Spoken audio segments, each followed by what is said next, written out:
Hey, P2, do you want to hear some trivia? Oh, mate, I love a good game of trivia. Guess what happens when a chook and two pelicans get together? What's that, mate? A clucking good time. That's right, you pelicans. The wobbly chook has jumped on board, keeping the bird presence strong. Whether you like a pale ale, brown ale, IPA, or a lager, the wobbly chook has you catered. Crafted from Yamba's finest chooks. Better still, Mick, how do we get some wobbly chook?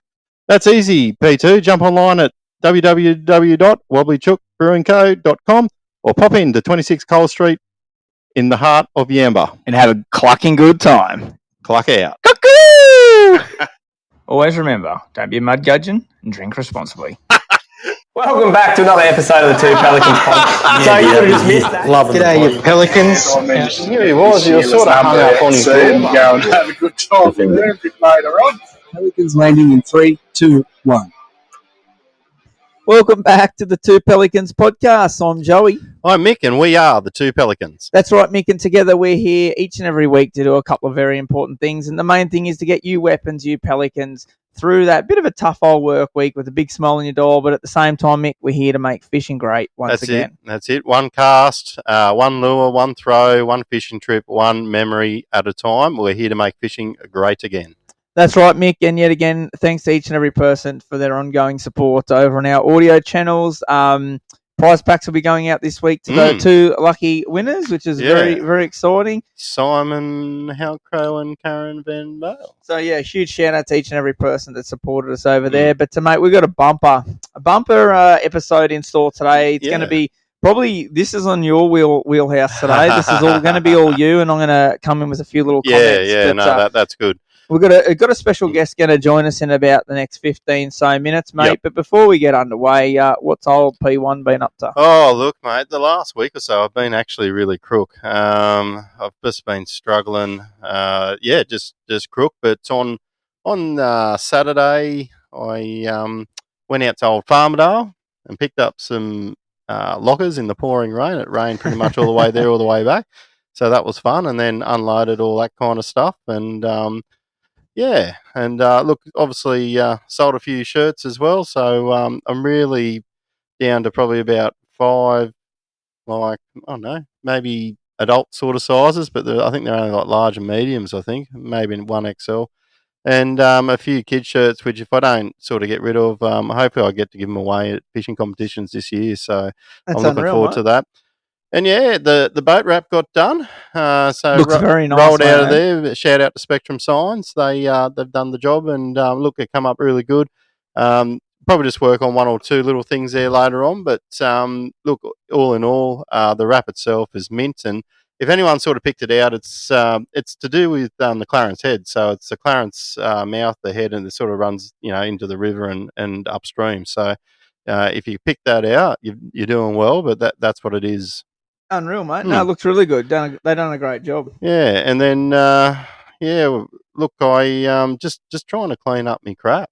That makes two of us. Yeah, just everyone, like I think we spoke about there the other week that we're getting to that stage of the silly season, just trying to have a clean up, thinking what I probably need or don't need for this boat, and I've been doing a bit of measuring as well. So I'm making a custom sound amount for the front of the boat. Shout out to Lenny GGR Sheet Metal and Laser Cutting.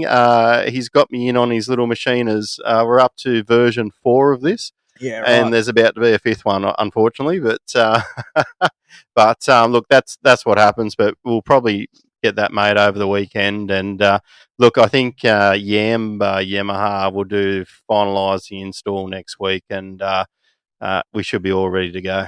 Awesome, mate. Yeah. Unreal. What have you been up to, mate? Yeah, just the usual flat out, mate. What do I get up to on the weekend? I can't even bloody flip and remember. What do I do? Did you make some lures? Yeah, I've been doing plenty of that. That's right. The Christmas lights went up. Oh, yeah. The Christmas lights went up. Spent both days doing that in between. I was actually going to try and drive out there, and I was thinking about it on the way up here, but you beat me in. So, On the way home, it'd be the go. Should be plenty dark. It'd be pumping by then, yeah. I noticed when I come through the up here through the casino, there was a few up on the main street on the south side. So yeah, it's good to see everyone getting in the spirit. So yeah, spent a weekend basically doing that. Got the boat ready. The boat is currently down at Yamba Yamaha. Yeah, righto. So let's hear what you're doing there for the listeners. What's happening there? So basically, for the people that don't know, I've got a 435 Hornet Trophy. Yep. And I've got a 60 till. I've had that on there for a long time now. Yep. It's a good motor. It's been faultless, the old Yemi. It's been unreal. But the time had come. I'm sick of driving a tiller. So time's come. Getting a sore arm? So, yeah, I do some big runs on the river. Yeah. And especially, the kids are getting a bit older. They want to drive the boat. Yeah, I do some big runs in the toilet too. But yeah, no, that's really good, mate. And sort of, you obviously got to that stage, and you're just transferring it over. You got some ideas in your mind of how you're going to go the next step, and are you going to deck out more on the board with sounders, or what are you looking at doing? No, probably just going to keep the way we've got. I've got the Helix 12 up the front. I've got the Helix 7, mainly just for my mapping and offshore marks at the helm. Yeah. It's going to get mounted on the console. Yeah, I'm not actually going to mount it in the console. Yeah. Mainly because the console is in behind. It's all alley. It's an Unreal console. It's plastic covered aluminium. So I don't want to go chopping a big hole in it. If I do down the track, wanted to put a different sounder in. One thing I'd say about that is that once you do mount sounders, you do get that bit of reflection from the sun, and you can't really do anything about it when it's actually mounted, where you can make 100%. Them adjustments if you wanted to. And that was another reasoning too, if someone is standing down the back at a different angle, we can just adjust that and they can still see it. So no, doing that, Robbie put the gauges in today, so I've never had gauges. So I felt that the boat was a little underperforming, it just wasn't. We had this conversation on the phone, didn't we? Yeah, we did. Yeah. And Robbie's like, well, that prop's wrong. And he goes, what's she revving out to? I was like, fuck if I know. Yeah. I just hold it flat. Yeah, I hold her open. And he goes, oh, no, I don't reckon she's hitting the rev. So we've stuck some nice fancy digital gauges in there, which is going to be unreal. We can get the best out of the boat. I think it's CL8s, I think they are. I've done, that boat's me, I love that boat. Everything I do, from cod to jack fishing, barra fishing, I've had that thing 20Ks offshore, so the whole work fit out down there. I'm stoked that the boys are been more than happy to jump in and get it done for me. And it's good when you work with good people because they can point little things out. I wanted to move a switch panel, and he said, no, let's do this and let's put it here. So it's been really good. So that's happening. But now you're talking about off the back of cleaning up your shit. Mm-hmm. Because the boat isn't in the shed.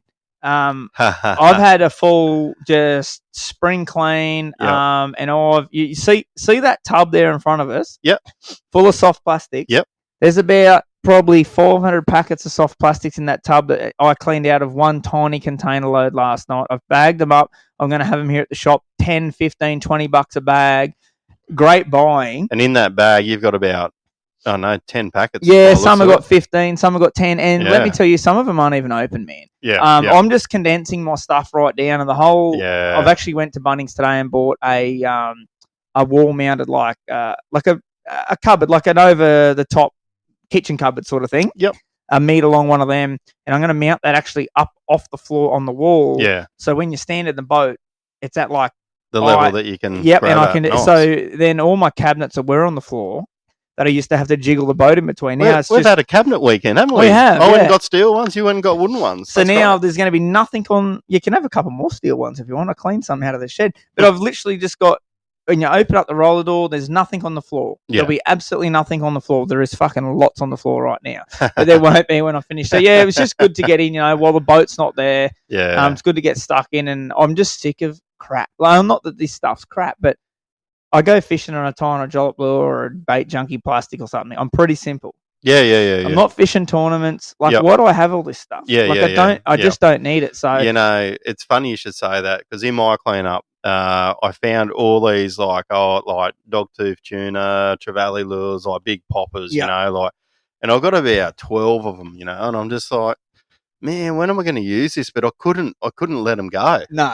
And that's the hard thing. It's hard to let that stuff go sometimes. Soft plastics, I did the same. I wouldn't say I've got as many as yours, but I pretty much put them all aside. And I said to my young fella, I said, look, you and your mates can just take what you want and just use whatever you want. I don't care. Yeah. Some will probably catch fish, some of them probably won't. So 100%. Yeah. So anyhow, but mate, that's really good. So what are we going to do? We're going to head into some news. Let's head into some news and sport. But first, let's hit it. Hey, P2. Hey, mate, what's up? Mate, now that I've got this boat here and I've got the electronics on the way, I'm going to need some fishing gear. Mate, you can't look flash in that new rig without some new fancy fishing gear. I know. Mate, I can only recommend one thing. I would head over to the Dyer Australia website, mate, and make yourself a little bit of a wish list and then head into your local tackle store and see if those legends can get it in. Because if there's one thing I know, mate, Dyer Australia, they have it all. Whether you want a brand new rod, a nice new shiny reel, or some new line to go on it, then you're going to need some tackle, of course. They have it all. Dyer Australia is your one-stop shop, and the big supporters here, to Pelicans Podcast. All right, let's get into some news and sports. So, look, we'll just go over to the fishing news, and the ABT Brim Grand Final was ran and won by Mr. Jamie McGowan. I think that was his first Grand Final win. I think he's probably won every main tournament now in the ABT Brim circuit. I think he's got them all, mate, to be honest. So, yeah, shout out to Jamie McEwen. Good on him for that. Yeah, nice guy, and lets his fishing do the talking. He doesn't say a hell of a lot, and but generally always happy to lend people a bit of an idea of what's going on in their area. But and I think his post too was quite good. Just thanking, I guess, his sponsors and the people that he's competed against over the years that are. Some have unfortunately left us, but no, it was a nice post to read, and he's already got the boat up for sale. Shout out. And shout out to him too. I saw that, like they value that boat at $60,000, and so many blokes would be like, "Oh, yep, I'm going to put that on for $58,000," but he didn't. He's put on it for a steal, $40,000. That's going to make someone very happy. Yeah, that's so good on to him. Well done for that, mate. But, yeah. And look, I'm not going to harp on about this too much, but the cricket second test, I'm a bit worried. I don't think we've made many changes. I reckon we're going to get absolutely thumped. Sucked in. That's what you get for fucking following the cricket. I think we need some new selectors. But anyhow, I'm going to leave that there. We'll just see what happens. They could all prove me wrong, but we'll tune into you next week and see if Corbett's predictions were correct. Yeah, we'll see how we go. So, but anyhow, let's have mud gudgeon. Well, I got a bit of news. Oh, you got a bit of news. Sorry, mate.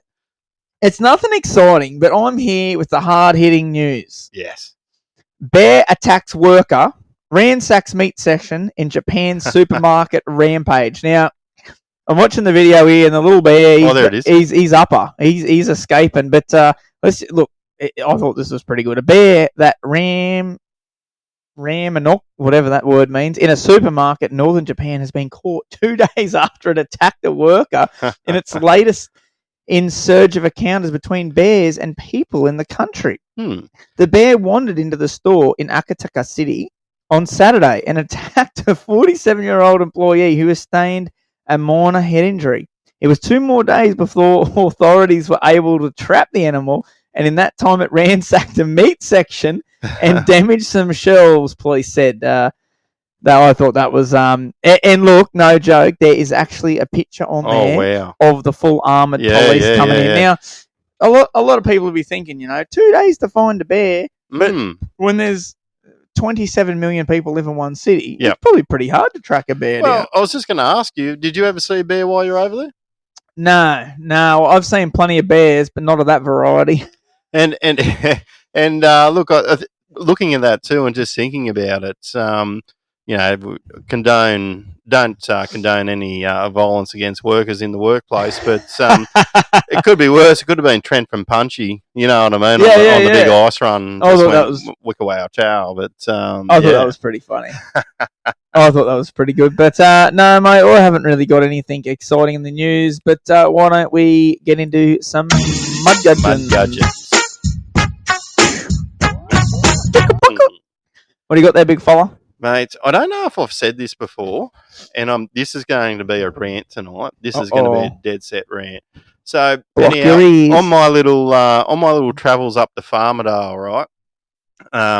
It was a bit of a trigger for me as well. But I was I was there and I pulled up at old McAdee's to get a feed. But as I was pulling up there was 4 trailer parks. All right.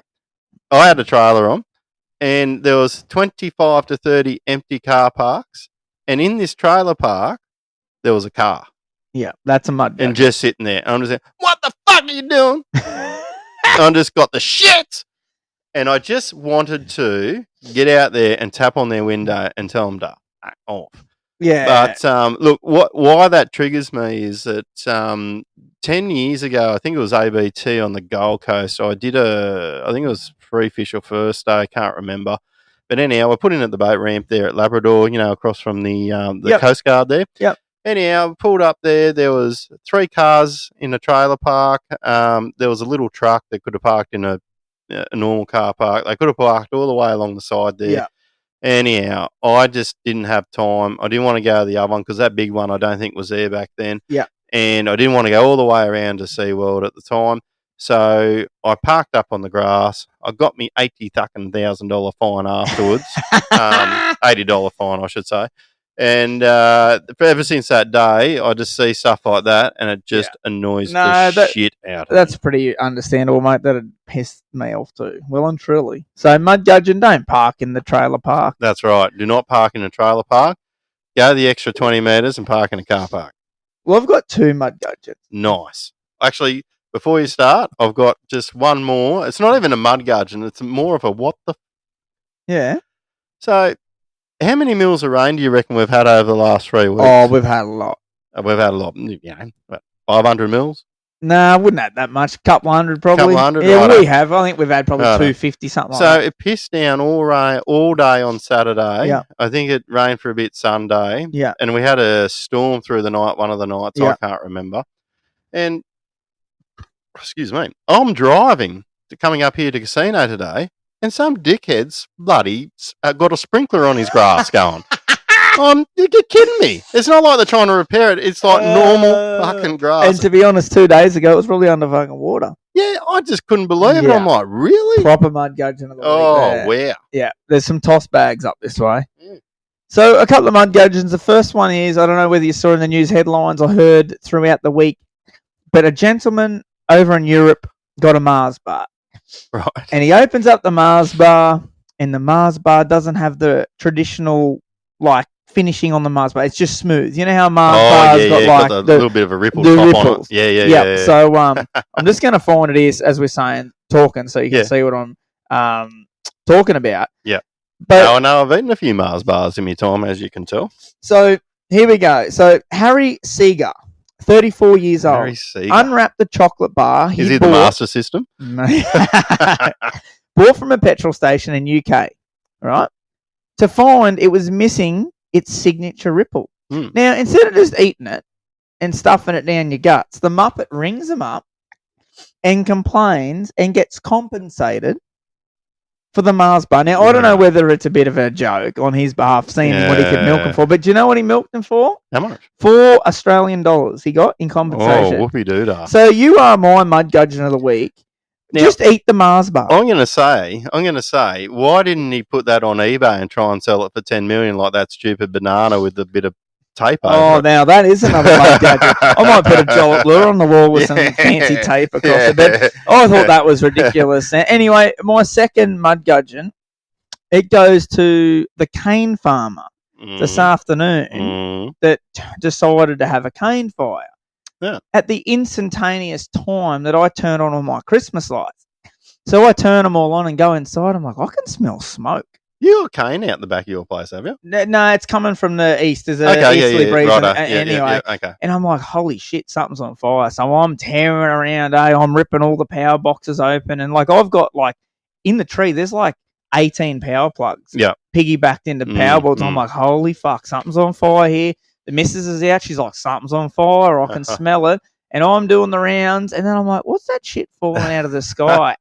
And it was the ash. And I was like, oh, the fucking cane farmer. So shout out to you, buddy. You had me panicking and pissing me pants there for a couple of minutes. But, mate, what do you reckon we wrap that up and we get into today's topic, I reckon? Yeah, let's do that.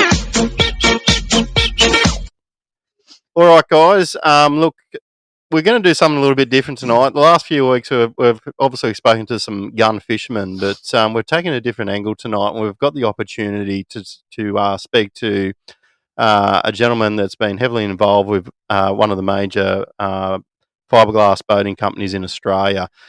This company's been around for over 75 years and made some cracking boats along the way. So without any further ado, I'm just going to get Kevin Nichols on the phone from Cruisecraft.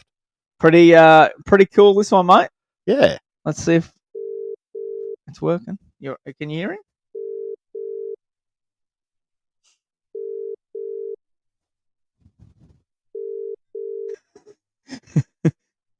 Hey, Joe. Kevin, how you going? I'm fantastic, mate. I'm vertical. I'm breathing. That's the way. That's the way. Look, you're on the Two Pelicans podcast here with Michael and Joey. Thanks for joining us, Kev. Yeah. You're more than welcome, guys. More than welcome. Yeah, perfect. Look, I thought we'll just get stuck straight into it, but I just wanted to sort of hear about the history from your point of view of the Cruisecraft boat and how it started, how your family's been involved with that over the years, and I guess your current position, or probably not so much a position now, but how it's gone from yourself to the next generation. Well, yeah, that's correct. It is in the hands of the third generation of Nichols, and apart from boasting the fact that they're brilliant boys, the business started on the 12th of August 1946 with my father, Roy, and his brother doing boat repairs on the banks of Wynnum Creek. Okay. And that's where it started and progressed from there. Yeah. So back then, predominantly they were like a timber boat, more repairs, or Wynnum being a local community here was infamous for the local fishermen. So during the war, my dad wasn't allowed to go to war. He wanted to because he was building lifeboats for the services. Yeah. Oh, wow. So after the war, all of the fishing fleet in Wynnum Creek, and there's quite a number of them in those days, that had sort of laid there and gone to rack and ruin. So Dad saw the opportunity to get in there and give the locals a hand to get their product back in service after the war, and as well as then build more product for them to use, and hence, building dinghies, little 21 and 22 foot little putt-putt boats, as we used to call them, to haul their dinghies along with all their nets out onto the fishing grounds in Moreton Bay. Yeah. Is where it all started, right? And then as that progressed, he built the biggest boat he built in Wynnum was 34 feet in timber. Yep. And at the same time, in the late 50s, the outboard engine started to come onto the scene. Yeah. Right, and that was a bit of a milestone. So they saw an opportunity there to start building boats that would take outboard engines. Yeah, so before you go any further, I guess you brought up a pretty good point when that your father and uncle started, that the war would have been, was that like a post sort of little depression in Australia at that stage? Was it a hard sort of grind to get that business going, or did it sort of flourish that post war time? Was it a bit of a slog back then?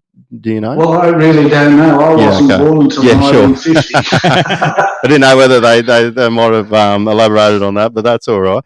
And look, I guess, and moving forward, Cruisecraft, I think the name was established in 1960. Was that right? That's correct. That's the brand Cruisecraft eventuated around the dining room table one night. Because of the outboard engines and so forth that were coming onto the market, and Dad and his brothers were building boats that could accommodate that, but they didn't have a brand name. And Yeah. somewhere along the line, the name cruise craft came out around the dinner table. And at the same time as cruise craft was born as a brand, my dad also had the business of Wynnum Marine, which became the first Johnson outboard dealer in the state of Queensland in 1960. So, outboard engines needed boats, boat needed outboard engines. So it was a hand-in-glove situation. Yeah. So I was just looking at your site there, and the first cruise craft was built in 1967. Do you have much memories of this moment? And what did it mean for your family at that time? Well, that was the first of the fiberglass boats, right? Which was the Rebel V16, and in 1967. And by that, yes, I was halfway through my apprenticeship, and yes, you're on the tools. I was on the tools, and I was not only learning my trade as a timber boat builder, but starting to learn how fiberglass worked. So yes, I was right there with that. The making of the timber pattern, I think I sanded one side of the boat, and making of the molds, and then into production. Yeah. I guess at that time, Kev, too, like now there's not, you've got YouTube and all the internet at your fingertips now. And back in that era, you just didn't simply have any of that stuff. So to get that initial 16-footer out of the mold, like there would have been a hell of a lot of trial and error behind that, wouldn't there? Bit of R&D and testing. Well, this is true. There was a lot of work went on behind the scenes, and with the help of suppliers for materials, because they were keen to sell materials, so they need to get people to learn how to use those materials. And there was a fellow imported from the UK by somebody else who will remain nameless, and he was employed by my dad to teach us how you used and manipulated fiberglass. Okay. So that's how that all sort of eventuated. So that was in that Rebel V16. Now, Kev, myself, I have absolutely no idea about fiberglassing. It's way out of my pay grade, that one. From that initial first boat to the boats that are getting built like today, is there any similarity still with the processing, or has there been some huge major changes in that over those 50 or 60 odd years? Has there been anything change, or it's pretty well the same basics? The same basics apply in producing the pattern, or the plug as we call it. Yep. The same processes are employed on that pattern plug to create the mold. It's just the quality of the materials that are now available to finish those off, and they're hand finished. They're not finished by machines. They're finished by guys that meticulously hand, sand, and polish. Yeah. So that finish you see on the glass is only a reflection of the finish that was put on the original pattern or plug. Yeah. That's a really good point, because look, a lot of glass boats are sort of done like that. They're not a lot of them done by machines. Essentially, there's a lot of human need in there to, lay the glass and roll it and so on and so on. So that's exactly right. Yeah. It's the process. There was a guy in the United States many years ago who developed a process where he could produce a 6-metre hull in 37 minutes. Oh, wow. Right? He spent millions of dollars and didn't last long because the technology was far in advance of what the marketplace could handle. Yeah, no, that's right. So One thing now that we've moved on to that stage and heard that you know essentially now you're in the trade, you're on the workshop. Tell us about your experience working through, and then potentially, I guess, at that at a particular time running it. Yeah, well, I in my late 20s, I became a director of the company, and by this time I had a full understanding of of what happened on the factory floor. Yeah, and I started to turn myself into a salesperson. yeah. But I still had to keep my eye on production as well. So that was a big deal for me. Yeah. In that 78 and 79 period. Yeah. Okay. And they're still operating from Winner Marine, is that right? Or did you move from there? No. The factory site, Winner Marine, was just a small block of dirt. Okay. It expanded over a period of time. So then the factory was then built out of another industrial area. Oh, okay. Righto. Yep. Right, and that's where the building, the sheds were built. My dad had this idea that he could build multiple sheds, rent a lot of them out, and just build one to build boats in. Well, that was a failure. He ended up building boats in every shed. Right, and then of course tragedy struck when we were burnt out by fire. We had a fire, and that burnt all of the moulds bar one. I was there on the day, and it just broke my dad. Yeah, yeah.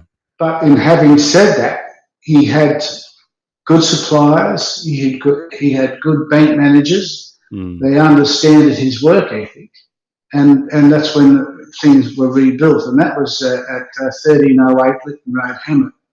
Yeah, and that's where the business it developed more model boats, a variety of boats, a larger national dealer distribution network. Yeah. And in those days, you could hang any brand of outboard on the back. It didn't matter because you couldn't use an outboard without a boat.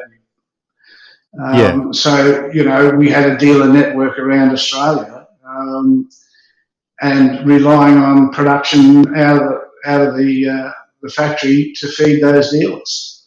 Yeah, no, that's really good. And I just while you're selling them boats, we're talking about the mid '80s. Then are we, or are we a little bit? Yeah, okay.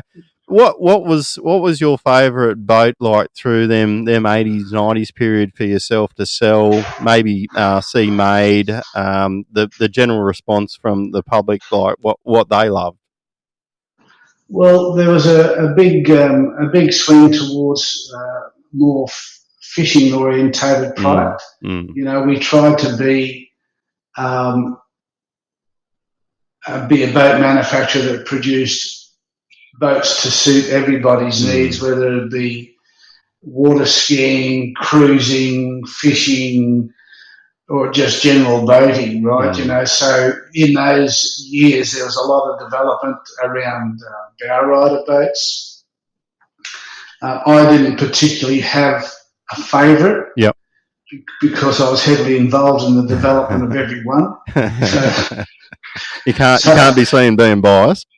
Absolutely not, because every boat we built was a great boat. So it had to be. Kev, at that time, say one of the more popular models, saying that like mid to late 80s, what sort of price point are we talking back then for one of these, like retail? Now you're pushing the of memory. Like I honestly, I can't remember a lot of that. Yeah, that's that goes back a long way. But if you take in that 80s period, that late 80s period, we ventured into a boat called the Executive 800, which was what my dad deemed to be a semi-displacement boat, and there's no really such thing. It was 26 foot long. It was powered by a Volvo Penta diesel. Yep. It could sleep 4, had a fully enclosed ensuite, galley, and we had to get it on the market with a 4-cylinder diesel engine for $49,995. So that's probably in this day's market. You're probably looking at about $500,000 or more, probably. Yeah. Absolutely, but that was the pressure it was on. If I can just reflect back a little bit into the early fiberglass boats, like the Rogue 14 was one of the pinnacles of our day, and a basic Rogue sold for $795 without a trailer and an engine. Wow. Right? You could get one on the water with a 40 horsepower and a trailer for under $2,000. With your Holden Kingswood for $2,000 too, I'd say. Or your Ford Prefix, So there's kayaks now that are more than that. Yeah. well, that's exactly right, and we built just on that. I know I can, for whatever reason, I can remember the Rogue 14 because there was 1,310 of them built. Oh, wow. And that's about the only boat I can remember that number. That's unreal. There was a lot of models that developed over the time. Some were winners, others were not so good. In acceptance, they were all good boats, but how the market accepted them was a different thing, right? So, but when we started to concentrate more and get away from the family boat, i.e., the half cabin cruiser or whatever the case might be, and concentrated more on the fishing scene, we sort of found the niche market. And we had some very good customers who would give us feedback of what they felt and what they thought were needed in the boats, and hence, the development of the Outsider series, the Explorer series, etc. Yeah, I've definitely been in an Outsider before. I just can't remember the size. I think it was a 625 from memory, but yeah.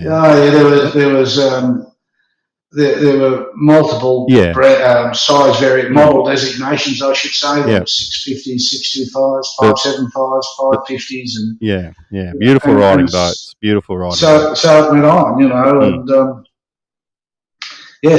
we had bow riders, of course, because we put our hand into that skiing recreational market.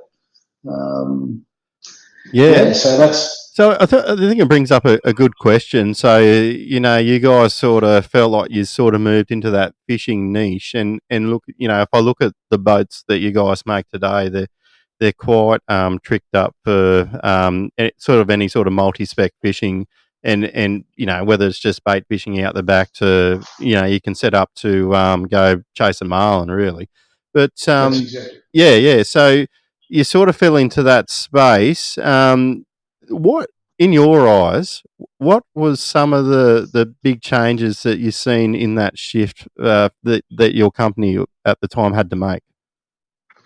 There was a lot around safety, and of course, I was heavily involved in industry bodies in getting certain certifications through and approved, and and that was important because in our local area here, we had a 32 kilometre journey as the beacons go across the bay to the inside of the South Passage Bar to then go out through, 600 or 700 or 800 metres of absolute surf and whatever else.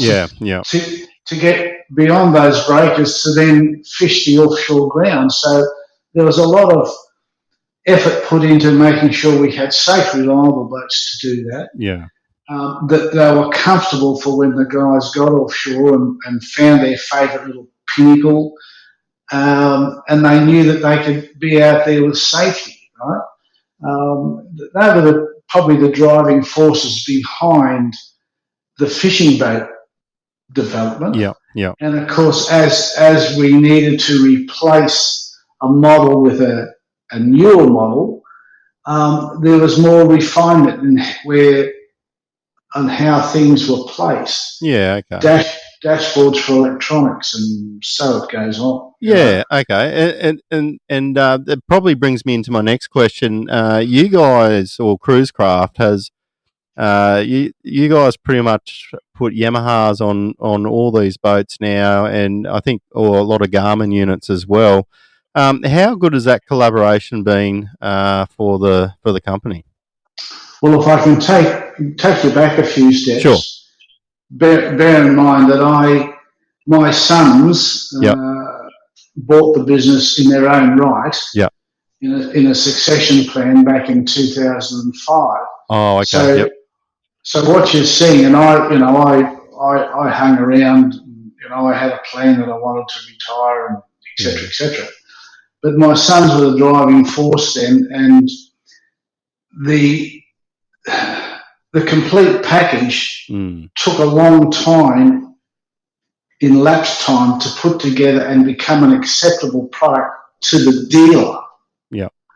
Because that dealer sold the outboard, he sold the trailers, he sold the electronics, he had workshops where he had fit-up guys. And I know that Holden and Ford didn't deliver a container with all of that stuff in it to make a Ford or a Holden to the dealer, and they got to put it together. Yeah, that's right. So the boys approached the market with that a couple of years ago. Okay. And elected because in the transition when outboard marine or Johnson Evinrude outboards went belly up in the year 2000, is when our retail store became a Yamaha dealer. So that's how we became entrenched back in those days. And now every boat that leaves the factory has a Yamaha outboard on it. There's no ifs or buts. Yeah, nice. That's unreal. You're talking to a Yamaha man over here through and through, Kev. We've eventually got Mick over the line just recently, but I think I'm on to me 7th or 8th Yemi, and I think to have a company like that, you're making one of the world's best boats, and the only thing that can set that boat off more is to put the world's best technology on that boat as far as a petrol motor. So I think you're definitely on a winner there for sure, mate. Oh, well, that's right. And as you know, Yamaha have got some really high-spec engines. The technology that's involved suits the technology that the boys are putting into the boats.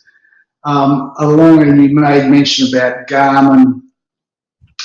And Garmin and Yamaha work hand in glove. So Yamaha outboards run on Garmin electronics, and Garmin electronics run on Yamaha outboards. Yeah. So there's another hand in the glove there. So, if you want to buy a cruise craft boat, it comes with a Yamaha outboard. You can't buy it any other way. If you don't want to buy it with a Yamaha outboard, don't buy it. Yeah. And of course the trailer that gets to the water is an important product as well, right? So every boat leaves with an easy tow trailer. Yeah. So so that transition into that it took a long time for dealers to get their head around the fact that the product got delivered to their dealership in a turnkey. And I'll just explain a little bit more. That every boat leaves the factory and goes to the boat ramp. Yeah. They have a tick and flick sheet. Yep. 2 people go down and they go through that boat, they run the engine, they check all the joints, everything, make sure electronics are set, If there's a failure on an item, it gets across. Yep. It goes back to the factory, where the guy that was involved in the assembly of that particular boat has to fix what he did. That's awesome. It then goes back for a second water test. It gets the tick and flick, and then when that's delivered to the dealer can't ring up and say the XYZ didn't work. Yeah. That's unreal. So that's how that system works, and of course the complexity of the boats. These days now, and the boys launched a new boat the other day, which we'll talk about later. Yeah. We'll bring that up in a second. That's how it came about with Yamaha outboards. Mate, just off the back of that, basically with your quality control, myself being a business owner, I can, for one, say, like quality control is the most important thing. And I think for you guys to do that, and put it back onto the guy that, hey, you were involved in this, you need to fix it. That's just eliminating him doing that again, So that's it's a unreal. learning thing, It's a isn't it? learning thing, and I think that's absolutely unreal. And this just puts emphasis on why Australian-made products are so damn good, and it is because our quality control is second to none. Well, I think the boys are leading the way in that at the moment. If you take another little note there is the fact that the majority of the guys, and there's divisions within the factory. There's the fiberglassing side of things, right? The laminating shops. Yep. There's apprentices in there that learn a trade. The majority of the guys on the assembly floor that take the completed components, the majority of those are tradespeople as well, doing their apprenticeship in boat design and fit out, et cetera, et cetera. So, rather than just having a guy there as a spanner man, we don't want, right? The guy has got to know the product intimately to put it together. That's right. Look, you touched on the third generation with your sons taking over the business.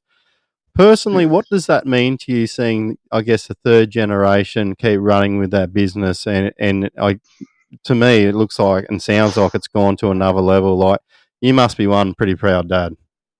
You don't know how much. Like it was a lot of people think family businesses are a piece of fruit.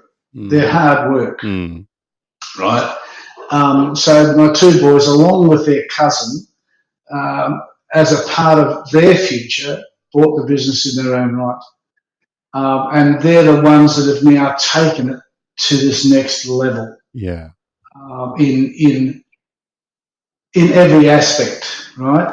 Nathan, the eldest lad, he's the number cruncher. Yep.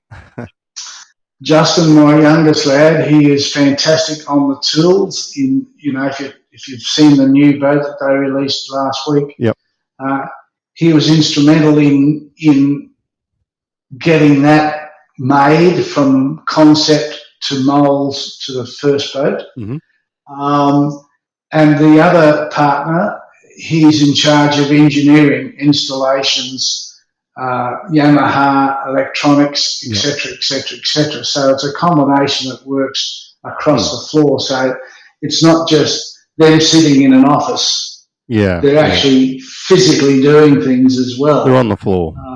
They're on the floor. They're on the tools, because even in my day, I couldn't tell a bloke how to do the job if I couldn't do it myself. Yeah.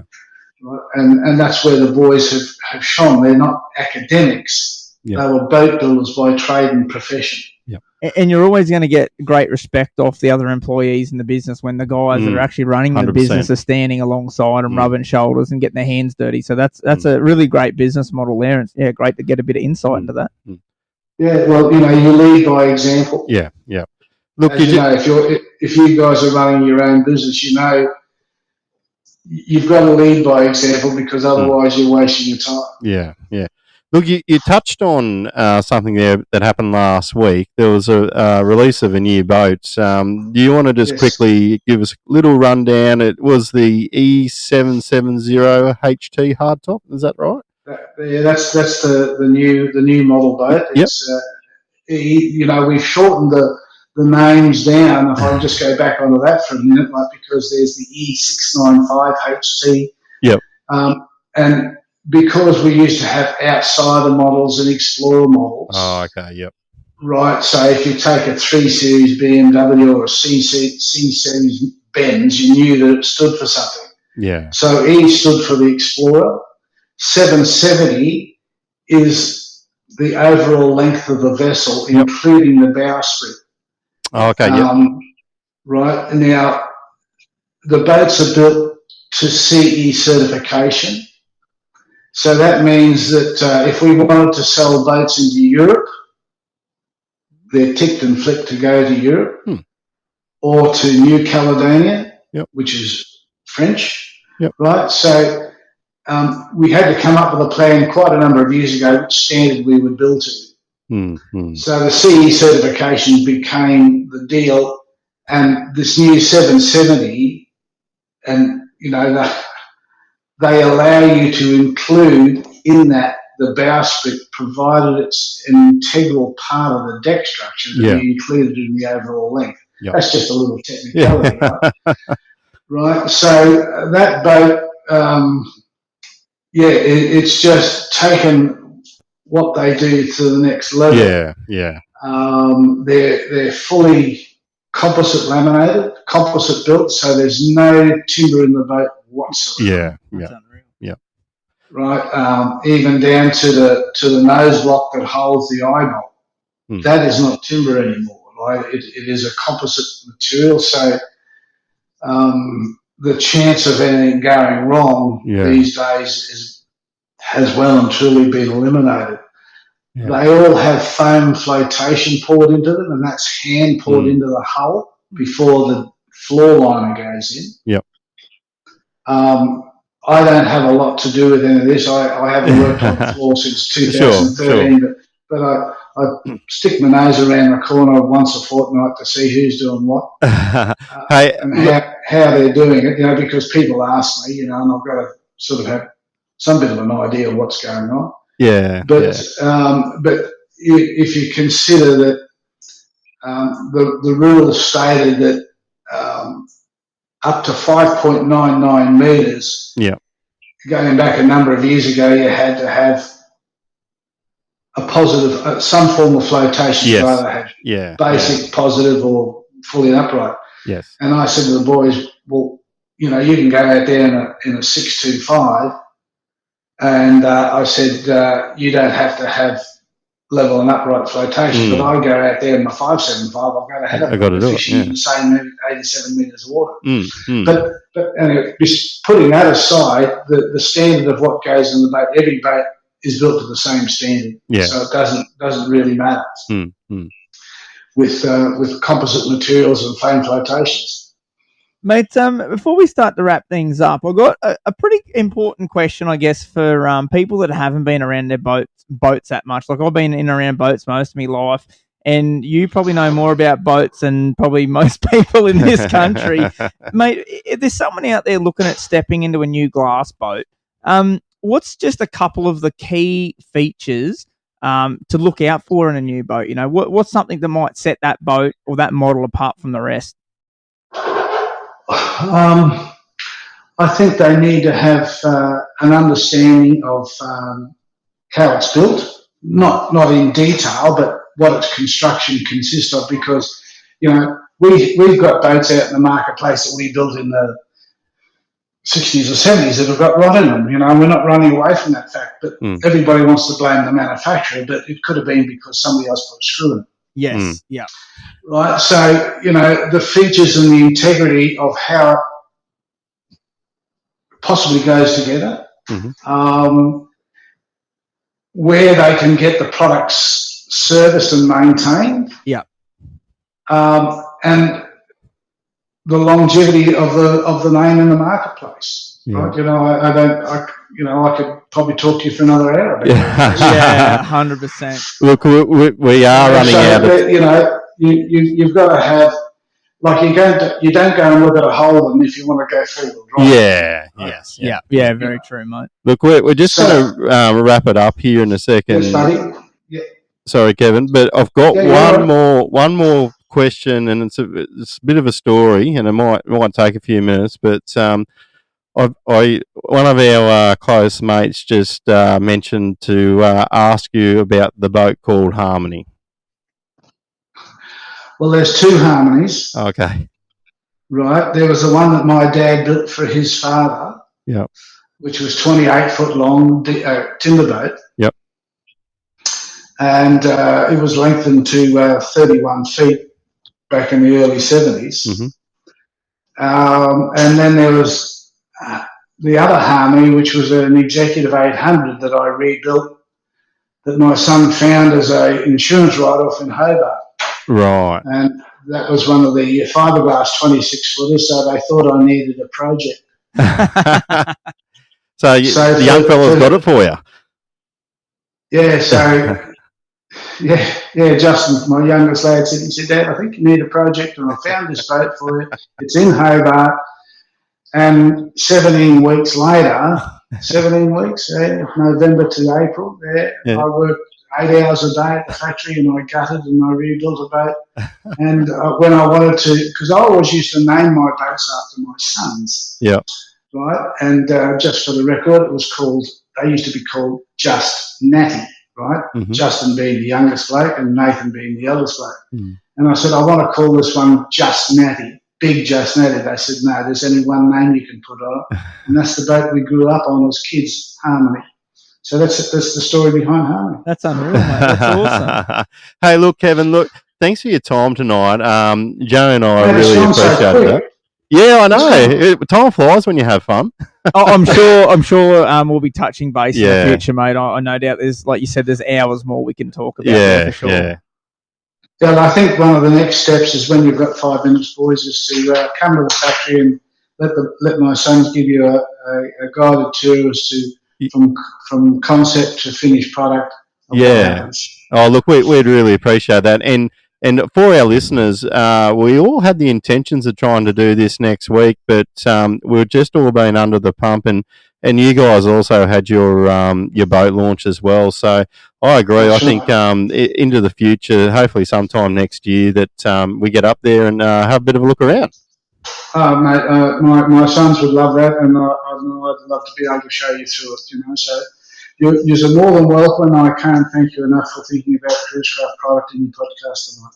All right. Thanks, Kev. Really appreciate it, mate. Thanks, Kevin. We'll talk to you later. Thank you. Look forward to it. Thanks, boys. See you, mate. Cheers, bye. Well, that was unreal, mate. And I'll give credit where credit's due. Thanks, mate. You were a big driving force behind getting Kev on tonight. You pulled a few strings, you tugged a few things, and you rubbed a few legs or whatever you did. Yeah, look, there's a few stories behind it, but look, I had a few cans up at the Flatty Classic, and look at one of my mates, his old man's, and they're a couple of mates that they know. Actually know Kev because they all had cruise crafts in the day, and Kevin just sort of waddled down into the caravan park there, and I'm just sort of sitting there having a beer, and Damien sort of goes, this is Kevin. He used to be the owner of Cruise Craft, and now his son's owner. I'm looking at him going, whatever, mate. And he's like, no, I am. And I'm like, oh, right, okay. And I sort of I had a few cans, so I sort of like, oh, shit, okay, I'm around a bit of royalty. And the next bit of pun I had was, you wouldn't have one of them spare 360s lying around, and he goes, we've got a few lying around, and I'm like, this guy's for real. And I'm like, so I made a dickhead out of myself, but that's okay. And that's the first time I've spoken to Kevin. You can tell straight away he's a genuinely lovely man. And once we got talking, and look, we had a yarn to him for about an hour or so, and look, he's generally a really nice guy. He has a lot of stories. He's had obviously a lot of knowledge in the industry as well, and look, I think I've got years to go yet, but when you get to that age, if you've had a business, to be able to, see your sons continue that success is such a dynasty, and something that, I don't know, you'd have to be so proud of it. And I guess I'm literally walking that path right now, just in a totally different industry. Sure. Like I hope in another 30 years I can wander around the corner of my son's multi-million-dollar factory where he's pumping out lures at Rapala spec, So, no, big shout-out to Cruisecraft, and I'm sure whatever happens in the future, we definitely want to try and get up there and have a look and check that out for sure. But before we finish up, mate, it wouldn't be a Two Pelicans episode without a bit of motivation. Now, that's the way. I was unsure whether to play this one or not because it's pretty deep.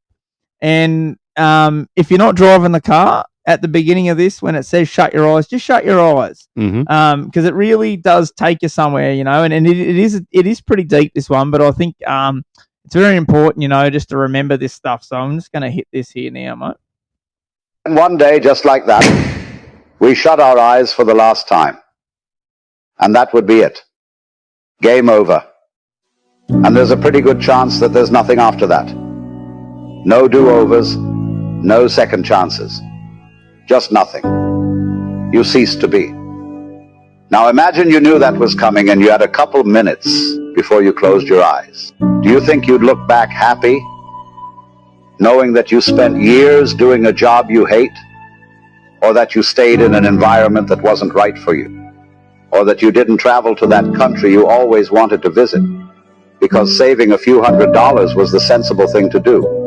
Do you think you'd be proud that you held a grudge for so long, and now you can't make it right? Or proud that you were always too busy to answer the phone to your parents? Or that you never told the person how you truly feel? And do you think you'd look back happy knowing that you never truly chased your dreams because you were too scared? We have one shot in this life, and yet we're still scared to truly live.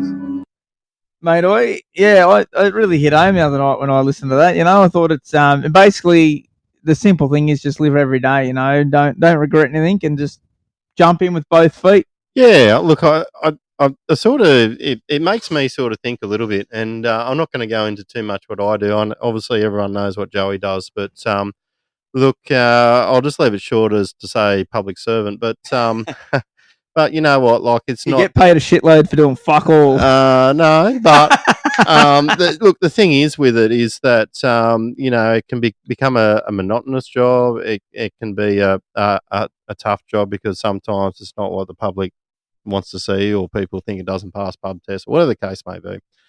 But the other side of that is that it's given me the opportunity to do them things like travel or buy boats or have the time off to do things. So I think you know, you got to have a balance, I think, with that sort of stuff sometimes. If you land your dream job and everything works, and that's gold, you know what I mean? Like 100%, mate. But don't the thing that I've sort of seen over the last few days, or comments that I've heard, not around this sort of stuff that we do, but just in general, is some people go, oh, you know, to become some order person, you know, I'm like, oh man, what, you know, how am I going to change this around, you know? But let me assure you all, it's only baby steps, and Rome wasn't built in a day. So yeah, 100%. Take your time and be good to each other, and it'll work out. And I'm not one to bang on about myself or anything like that, but I remember, you know, starting off Jollop and just thinking, far out, like, I just want to make it, you know. And then now when you get there, you're like, holy shit, that's been like 9 years. Yeah, yeah. So, yeah, enjoy every minute of it. But, mate, before we wrap things up, I nearly forgot, we've got a yarn. Oh, we've got a yarn. I'm going to pep your ears. Here we go. Let's hit her. Hey, legends, the NBA. Hey! Still building coasters and posters and giving away toasters. Well, mate, I can't believe you blokes are leaving Patreon. Imagine Patreon are shitting themselves, because you blokes are so good looking and so good with that tech. You're going to be a huge loss to the company and a huge loss to the industry, I imagine. Anyway, moving on. P2, new boats looking good, mate. Good to see Yemar on the back. Finally got rid of them black anchors.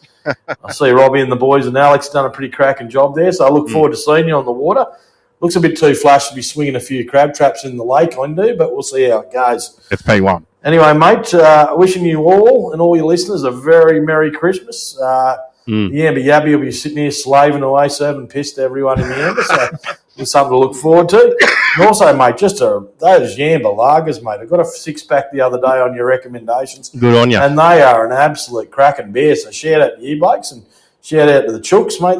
That's a cracker. I'm going to get a few tins and smash them over Christmas. I might even buy the bit smaller squidgy in the Murrumbidgee 60 himself, mate, for Christmas. So sounds pretty good. They're 4 All right, boys. All the best to you and the fam. Yabby yabby out.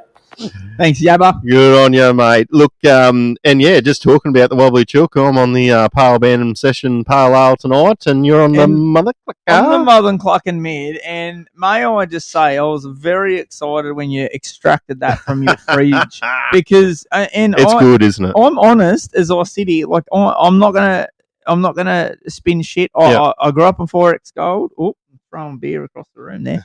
Grew up on 4X Gold, and I'm a Blackfish man. You know, I just like good beer in a tin. Yep. And I'm not lying. This Mother Clucking Mid. Yep. Is probably my new favourite beer. It's a genuinely nice beer. It's a session beer. I could sit down and have an absolute gut full of them. They're 3.5%. Absolutely perfect for Christmas. So jump on the wobblychook.com.au. Get down there, see them in Coldstream Street. 100%. Grab yourself a 4-pack online and do us that favour this week. At least one listener out there, jump on, grab a 4-pack and leave a little comment, heard from the Pelicans. And like we said, you just never bloody know. Yeah, well, actually, they just put a post up there today. So if any of our local listeners around the Yamba area are listening, I think they're going to have a little Saturday sunrise session. So Channel 7 is turning up between 9 and 10. So get on down to the Chook. And you know what? Nothing beats a brekkie beer live on Australian national TV. I think I'm going to go down. You're going to go, mate? I think I'm going to go. If I wasn't busy, I'd be down there in a heartbeat for sure. But shout out to the Wobbly Chook yet again, and I'm sure over this next silly season we are going to pepper the piss out of that place. I reckon we're going to spend quite a few hours in that little joint. They might not know what hit them. They might cut us. They might cut us off. No more chooks for you. But, mate, honestly, I've thoroughly enjoyed tonight. Yeah. It's been an unreal chat, and I could have sat here for another 2 hours and talked to Kev. But yet again, guys, thank you for tuning in. Keep them yarns are pouring in. We love hearing. Yet again, thank you, Yamba Yabby. You've been a big supporter of the show, and you know, this is how it works. We spruik a beer, he goes and buys it, and he fucking loves it. So shout out to you. Get them emails flowing. It's 2pelicans@gmail.com. Send us a message over on our Insta page, or you can send us a message over on Facebook. Video your mug. We don't need to see your mug. We don't do that anymore. We just hear you lovely. No nudes either. No nudes. We don't want to see that. But yet again, I don't even know what episode we are. 20-something. 26, I think. We're going good. Well, we'll sign off. Thanks for listening to episode 26. And if you've stuck around the whole episode, I do appreciate it. I am P2, Yamba Yabby. Yeah, and I am P1, Yamba Yabby. We'll catch us later. Catch us next week, legends. Woo! And get about the silly season. Woo!